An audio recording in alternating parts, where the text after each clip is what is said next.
I first became interested in Brian Tracy's teachings when I was about 15 years old. I couldn't pay the regular charge during the day, so I would visit the internet cafe at night.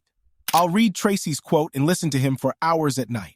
One specific phrase conversed with me from Tracy, and that is that you have to act differently if you want to attain a different result. You have to do something you have never done before if you want to accomplish something you have never accomplished. Growing up, I scribbled the aforementioned text and hung it up in my room so that every day I would be reminded that I had to give something up. It was really easy. You have to be willing to make changes in your life if it's not what you want it to be right now. Furthermore, I won't sugarcoat anything here. Taking a risk requires stepping outside of your comfort zone. This will never be simple. In today's video, I will discuss the 3 sacrifices that you must make. To get out of poverty, consider subscribing if you're new here so you don't miss anything. It takes time to read other captivating videos such as this one. It's simple for my friends and family to envy me now that they are aware of my current life achievements. I was just one of the young individuals whose life was a tragedy just 17 years ago. I detested my life and wished I had never been born because I was born with a lot of constraints, including poverty and illness. So how did I go from being a guy who detested life to building one of the best lives I've ever had for myself? Books, books, and more books. The day I picked up a book, it completely transformed my life. And I'll quickly explain how it transpired. I first became interested in reading books because they told the tales of regular people who accomplished remarkable things. These tales inspired and gave me hope that I might succeed in life by overcoming any challenge that stood in my way. If you realize that some people have some disadvantages you may believe you have, then this is rather easy, in my opinion. But nevertheless, you start to believe in yourself when you go on to accomplish greatness. You start to think large when you begin to believe it yourself. Furthermore, you instantly expand the scope of what is feasible in your life when you raise the magnitude of your dreams. In my case, I began to think that I could get wealthy. Despite coming from a low-income area, I began to think of myself as capable as a millionaire. And this conviction brought me to a crucial realization. I began searching for methods to accomplish what I thought I could by reading publications authored by wealthy individuals. I began to understand these people's attitudes and behaviors, and my financial situation improved the more I acted like these individuals. Yes, it took me 8 hard years for things to really change in terms of money.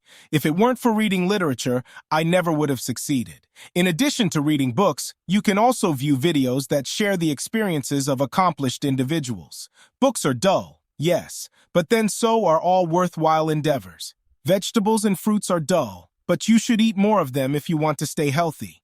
Fast food and sugar are good, but if you value your health, stay away from them. Social media is interesting, and TV is entertaining, but you'll read more books if you want to get out of poverty. Previously, Bill Gates read 1 book a week, I found out.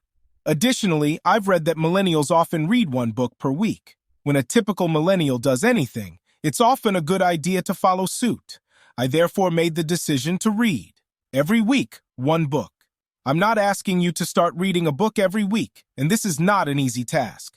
But if you want to get out of poverty, you have to give up something in order to read books. Make no justifications. You acknowledge that fast food, hard drugs, and most other bad things are enjoyable, as I mentioned earlier, and sugar is pleasant.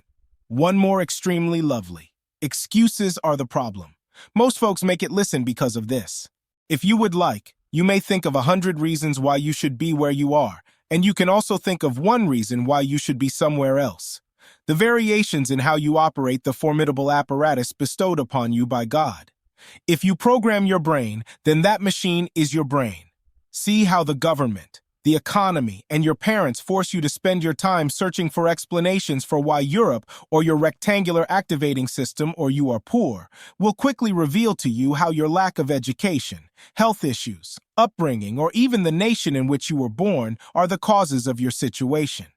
On the other hand, if you train your mind to focus on reasons why you should be wealthy, you will begin to notice that some people are still generating hundreds of thousands of dollars from respectable enterprises during a downturn in the economy. You begin reading about others who faced comparable challenges to your own and overcame them to achieve success. You begin to realize how much control you actually have over your life.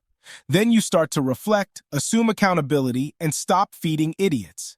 And there are a lot of them in our world. Because it's great to have an excuse. It has to do with pointing. It's simple enough for anyone to do. However, you won't do that if you want to get out of poverty. Make no excuses. Determine the necessary actions to transform your life. And regardless of how challenging, do it.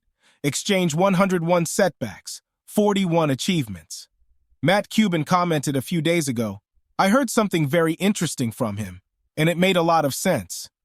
It's important to keep in mind that you only need to succeed once, regardless of how many times you fail. There is a lot of logic in this statement. To me, because I could understand the importance of this phrase after reflecting on my 8 years of failure. You see, the 8 years I spent in the business sector were appalling. Everyone assumed I was foolish since whatever I tried to do failed. I was angry, broke, and rejected.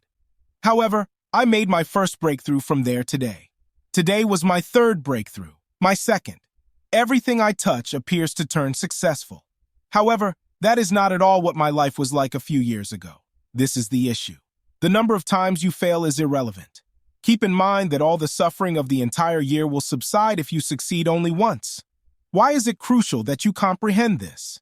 Well, the majority of people view failure negatively, and for that reason, they give up.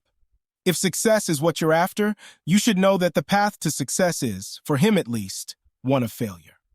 Furthermore, a single accomplishment can help you forget the agony of a decade of failures. Not successful. Make compromises to try new things and get outside of your comfort zone. Make compromises in order to take risks. And when you fall short, have the guts to get back up and try again. Because all you need is one success. It doesn't matter how many times you fail. In this video, sacrifice is the key message. You must have the self-discipline to read things that are uncomfortable, take activities that might make you fail, and do things that are uncomfortable if you want to escape poverty. It hurts to fail, but you have to keep going.